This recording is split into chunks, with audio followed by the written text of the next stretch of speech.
Assalamualaikum warahmatullahi wabarakatuh. Perkenalkan, kami kelompok 1 dari manajemen 6B yang beranggotakan Pahironi Gunawan, Belepotosin Busro, Hari Megamutar, Ismi Pajriati, dan Lilis Nur Alipah. Video ini dibuat untuk memenuhi tugas kelompok dari mata kuliah Analisa Laporan Keuangan, dosen pengampu Ibu Yuda Septia Petri SEME.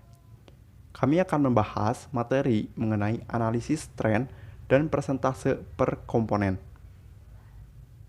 Bismillahirrahmanirrahim. Saya Fahirani Gunawan dengan NIM 11992400055 akan menjelaskan mengenai pengertian analisis laporan keuangan. Nah, seperti yang kita ketahui, setelah laporan keuangan disusun berdasarkan data-data yang relevan, maka akan dilakukan prosedur akuntansi dan penilaian yang benar. Nah, ketika dilakukan prosedur akuntansi dan penilaian benar tersebut, maka akan terlihat itu kondisi keuangan perusahaan yang sesungguhnya. Kondisi keuangan yang dimaksud itu merupakan dapat diketahuinya berapa jumlah harta kekayaan, kewajiban atau utang, serta modal ekuitas dalam neraca yang dimiliki. Nah, kemudian selain diketahui harta, kewajiban, serta modal, dapat diketahui juga pendapatan yang diterima dan jumlah biaya yang dikeluarkan selama satu periode tertentu. Sehingga dapat diketahui hasil akhir atau laba maupun rugi yang diperoleh oleh suatu perusahaan selama periode tertentu dari laporan laba rugi yang disajikan. Agar laporan keuangan menjadi lebih berarti atau dapat lebih dipahami dan juga dimengerti oleh berbagai pihak, maka perlu dilakukan analisis laporan keuangan. Nah, tujuan utama dari analisis laporan keuangan ini bagi pihak pemilik dan manajemen itu adalah agar dapat mengetahui posisi keuangan perusahaan saat ini. Nah, dengan mengetahui posisi keuangan perusahaan saat ini, maka analisis laporan keuangan yang dilakukan secara mendalam akan terlihat apakah perusahaan tersebut dapat mencapai target yang telah direncanakan sebelumnya atau sebaliknya. Hasil analisis laporan keuangan juga selain dapat mengetahui posisi keuangan perusahaan, analisis laporan keuangan ini juga dapat memberikan informasi tentang kelemahan dan juga kekuatan yang dimiliki oleh suatu perusahaan. Nah, dengan mengetahui kelemahan tersebut, maka pihak manajemen akan dapat memperbaiki atau menutupi kelemahan tersebut dengan sebaik mungkin. Kemudian kekuatan yang dimiliki perusahaan harus dipertahankan dan bahkan harus lebih ditingkatkan lagi dari sebelumnya. Nah, kekuatan ini itu akan menjadikan suatu modal selanjutnya bagi pihak manajemen di suatu perusahaan di masa yang akan datang.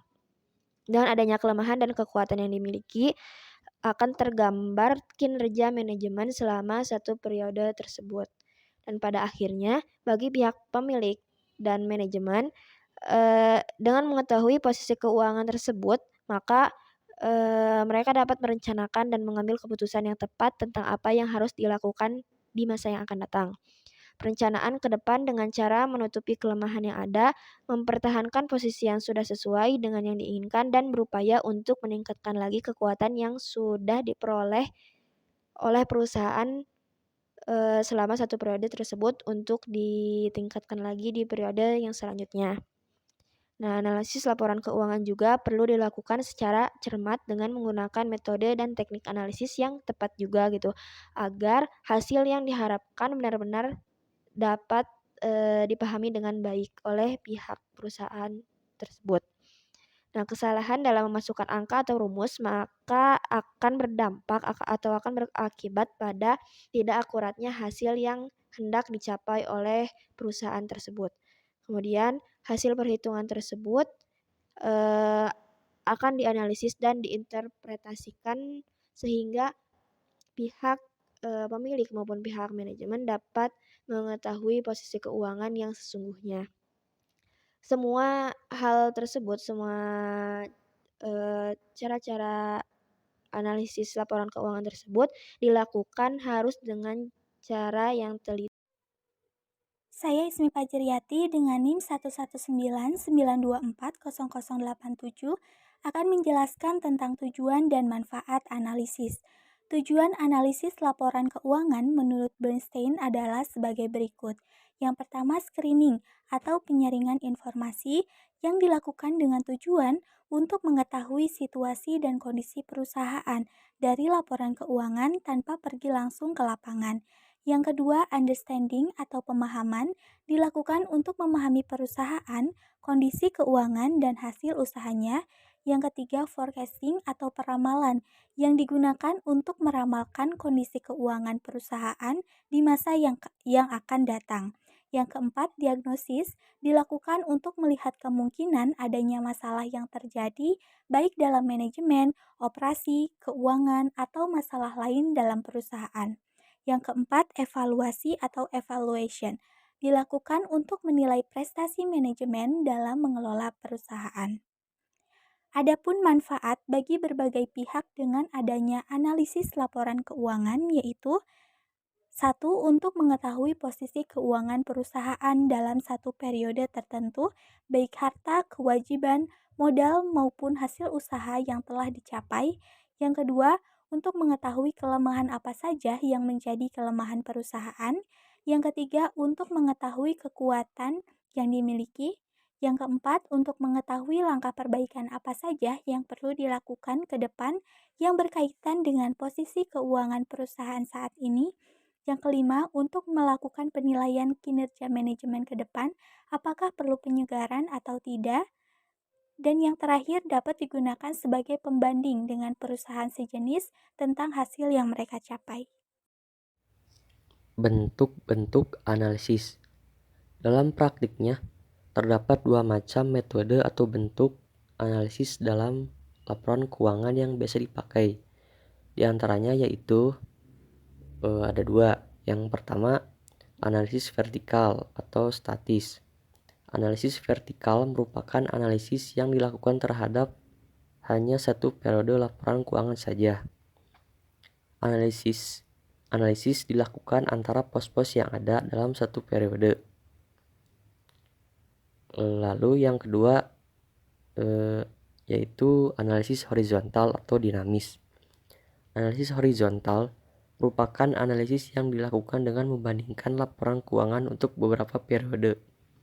Dari hasil analisis ini akan terlihat perkembangan perusahaan dari periode yang satu ke periode yang lain. Lalu ada teknik analisis. Di samping metode atau bentuk yang digunakan untuk menganalisis laporan keuangan, terdapat pula beberapa jenis teknik analisis laporan keuangan. Adapun jenis-jenis teknik analisis laporan keuangan yang dapat dilakukan adalah sebagai berikut. Yang pertama, yaitu ada analisis perbandingan antara laporan keuangan. Analisis perbandingan antara laporan keuangan merupakan teknik yang dilakukan dengan membandingkan laporan keuangan lebih dari satu periode. Artinya minimal 2 periode atau lebih. Lalu yang kedua, ada analisis tren. Analisis tren atau tendensi merupakan analisis laporan keuangan yang biasanya dinyatakan dalam persentase tertentu. Analisis ini dilakukan dari periode ke satu periode berikutnya, sehingga akan terlihat apakah perusahaan mengalami perubahan, yaitu naik, turun, atau tetap, serta seberapa besar perubahan tersebut yang dihitung dalam persentase. Lalu yang ketiga, yaitu analisis persentase per komponen. Merupakan analisis yang dilakukan untuk membandingkan antara komponen yang ada dalam satu laporan keuangan, baik yang ada di neraca maupun di laporan laba rugi. Analisis ini dilakukan untuk mengetahui persentase investasi terhadap masing-masing aktiva atau terhadap total aktiva. Lalu untuk mengetahui struktur permodalan dan mengetahui juga komposisi biaya terhadap penjualan. Lalu yang keempat ada analisis sumber dana penggunaan dan analisis sumber dan penggunaan dana. Analisis sumber dan penggunaan dana merupakan analisis yang dilakukan untuk mengetahui sumber-sumber dan dana perusahaan dan penggunaan dana dalam suatu periode. Analisis ini juga digunakan untuk mengetahui jumlah modal kerja dan sebab-sebab berubahnya modal kerja perusahaan dalam suatu periode. Yang kelima itu ada analisis sumber dana penggunaan kas.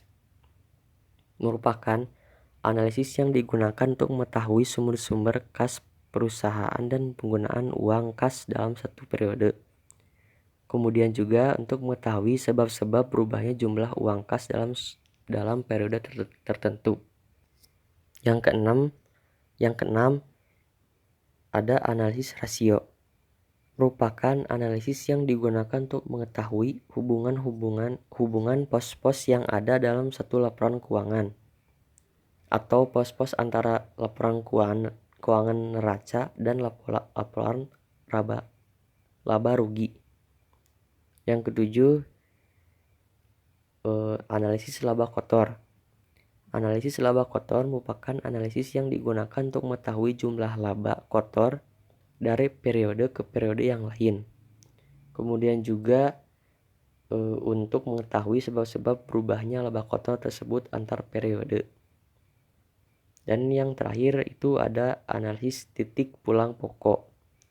Analisis titik pulang pokok disebut juga analisis titik impas atau break-even point. Tujuan analisis ini adalah untuk mengetahui pada kondisi berapa penjualan produk dilakukan dan perusahaan tidak mengalami kerugian. Kegunaan analisis ini adalah untuk menentukan jumlah keuntungan pada berbagai tingkat penjualan. Analisis perbandingan laporan keuangan. Menurut Harahap pada tahun 1997, analisis perbandingan adalah teknik analisis laporan keuangan yang dilakukan dengan cara menyajikan laporan keuangan secara horizontal dan membandingkan antara satu dengan yang lainnya dengan menunjukkan informasi keuangan atau data lainnya baik dalam rupiah ataupun unit. Teknik perbandingan tersebut dapat menunjukkan kenaikan dan penurunan dalam rupiah ataupun unit dan persentase atau perbandingan dalam bentuk angka perbandingan atau rasio. Tujuan dilakukannya analisis perbandingan adalah untuk mengetahui perubahan yang terdapat dalam laporan keuangan, baik itu penurunan maupun kenaikan, dalam rupiah maupun dalam unit. Penyusunan analisis perbandingan ini sangat bermanfaat bagi pelaku usaha dan investor. Bagi pelaku usaha, dapat memperoleh data valid terkait perubahan-perubahan yang terjadi pas pos-pos dalam laporan keuangan. Dari data ini, pelaku usaha dapat menarik hasil jika perubahan tersebut menguntungkan atau merugikan perusahaan. Selain itu, pelaku usaha juga dapat memanfaatkan analisis perbandingan laporan keuangan untuk membuat perencanaan bisnis yang matang di masa mendatang. Sedangkan bagi investor, analisis perbandingan dapat menjadi bahan pertimbangan bagi investor yang ingin menanamkan dananya di suatu perusahaan. Metode analisis perbandingan ada dua cara, yaitu metode horizontal dan metode vertikal. Pertama, metode horizontal digunakan untuk membandingkan laporan keuangan beberapa periode dari suatu perusahaan.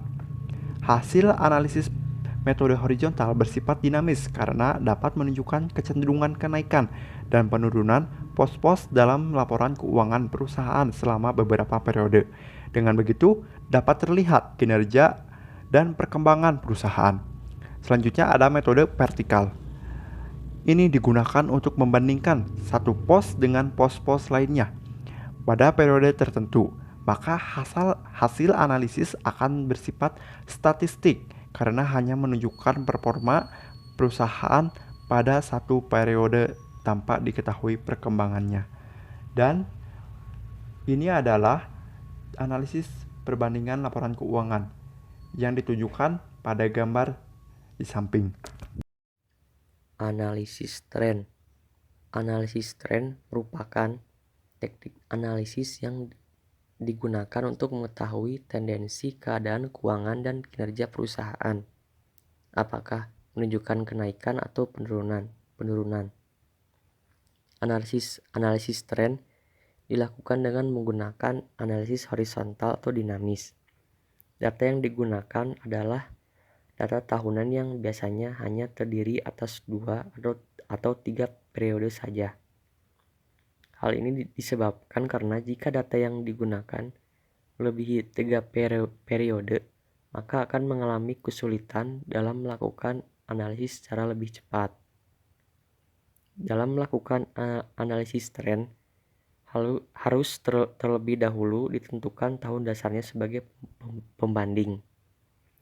Setelah itu, kemudian dihitung angka indeksnya dengan menggunakan rumus sebagai berikut. Rumusnya yaitu angka indeks sama dengan tahun pembanding dibagi tahun dasar dikali 100%. Sebagai contoh, di sini ada neraca komparatif dari salah satu perusahaan PT Galaxy Solaria. Di sini yang digunakan data kas tahun 2013 sebesar 500 juta rupiah sebagai tahun dasar. Lalu data kas tahun 2014 sebesar 700 juta sebagai tahun pembanding. Dengan menggunakan data laporan keuangan salah satu perusahaan sebelumnya, yaitu PT Galaxy Solaria, berikut adalah besarnya angka indeks untuk akun kas pada akhir tahun 2014. Bila dimasukkan ke dalam rumus sebagai berikut, yaitu angka indeks sama dengan tahun pembanding dibagi tahun dasar dikali 100%. Nah, yang menjadi tahun pembandingnya itu adalah data kas tahun 2014 sebesar 700 juta rupiah dibagi tahun dasar yang menjadi data tahun dasarnya yaitu data kas tahun 2013 sebesar 500 juta lalu dikali 100% menghasilkan atau sama dengan 140%. Hal ini berarti bahwa kas akhir tahun 2014 sebesar 140% dari kas yang ada pada akhir tahun 2013. Lalu yang kedua, kas akhir tahun 2014 meningkat sebesar 40% jika dibandingkan dengan kas yang ada pada akhir tahun 2013.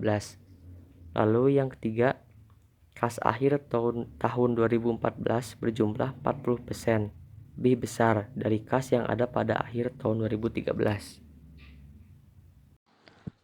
Analisis presentasi per komponen. Analisis presentasi per komponen dilakukan dengan menganalisis komponen-komponen yang ada dalam laporan keuangan, baik di neraca maupun laba rugi. Hasil analisis dibuatkan dalam bentuk presentase. Analisis dilakukan dengan membandingkan setiap perubahan pos-pos dengan total aktiva atau pasiva, atau penjualan. Dengan demikian, akan terlihat kenaikan atau penurunan apakah akan menjadi berarti atau memiliki makna tertentu. Tujuan untuk analisa per komponen yaitu untuk mengetahui presentasi investasi terhadap masing-masing aktiva atau terhadap pasiva. Kemudian struktur permodalan dan yang terakhir komposisi biaya terhadap penjualan. Contoh analisis presentasi per komponen yang diambil dari laporan keuangan PT Rai Ibrahim antara komponen piutang dengan total aktiva, di mana analisis presentasi per komponen APP adalah piutang per total aktiva dikali 100. Pada gambar pertama di tahun 2003 yang berjumlah 18% dari jumlah aktiva, dengan kata lain bahwa setiap 100 aktiva diinvestasikan ke piutang sebesar 0,8.